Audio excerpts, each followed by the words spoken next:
Be ready on the count of 3, 2, 1, start. Sir, this is a very simple measure. On 23rd March 1950, as the House is aware, there was a proclamation by the President, and accordingly the President took over the administration of the state, and as the House is also aware, the legislature was dissolved. According to the Constitution, the power of legislation naturally vests in Parliament unless Parliament delegates that power to the President. Article 357 of the Constitution enables Parliament to confer the powers of legislation on the President, and therefore this bill has been brought forward for the purpose of giving to the President the power of making laws for that state. It has been found necessary that this power should be conferred on the President because there has been considerable congestion of work before both the Houses of Parliament, while so far as the work of legislation before the Kerala legislature was concerned, there was very heavy work there. In fact, as many as 23 bills were pending before the Kerala legislature when it was dissolved. I may point out to the House that there were as many as 16 official bills and 7 non-official bills. Out of these 16 official bills, in respect of 5, the Select Committee has submitted its report in the legislature. In respect of 9 bills, the matter was pending with the Select Committee, and the remaining 2 bills had been taken up for consideration, but before they became law, the legislature was dissolved. So far as the non-official bills were concerned, 3 bills were pending with the Select Committee and 4 bills had been introduced before the dissolution of the Kerala legislature.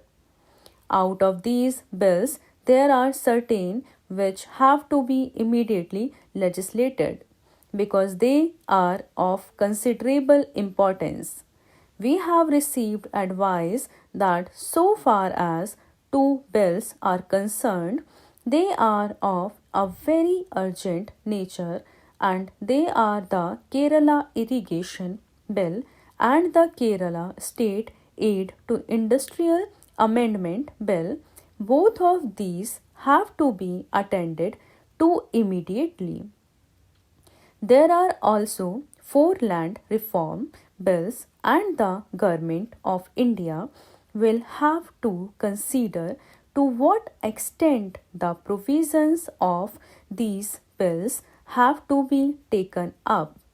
Certain rights are to be conferred on certain classes of persons, and the sooner these questions are considered, the better.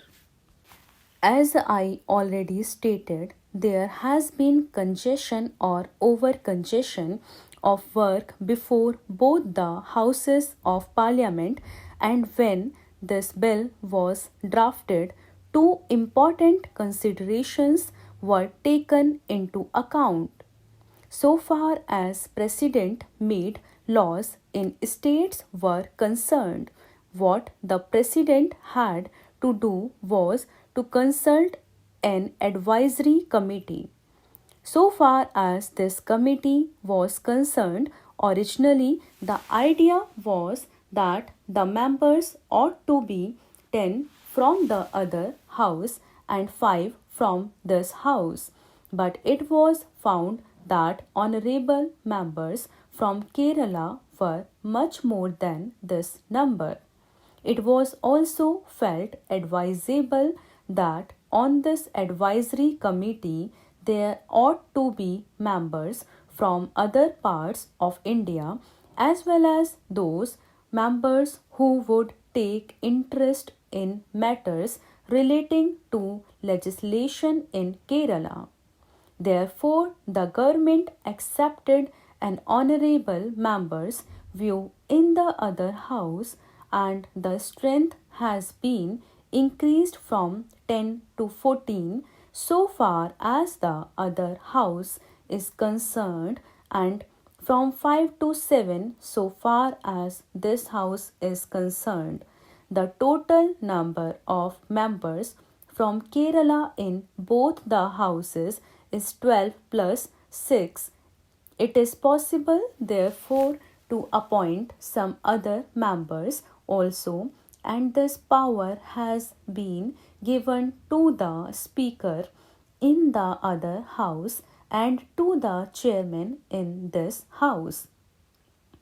Therefore, you will find that we shall have an advisory committee of 21 honorable members of both houses of Parliament who will be ordinarily consulted except when the matter is of a very urgent nature, calling upon the President to make a law absolutely immediately, so bearing such instances, which may not be many ordinarily, you will find that the President will consult the advisory committee before he undertakes the work of making laws for the state.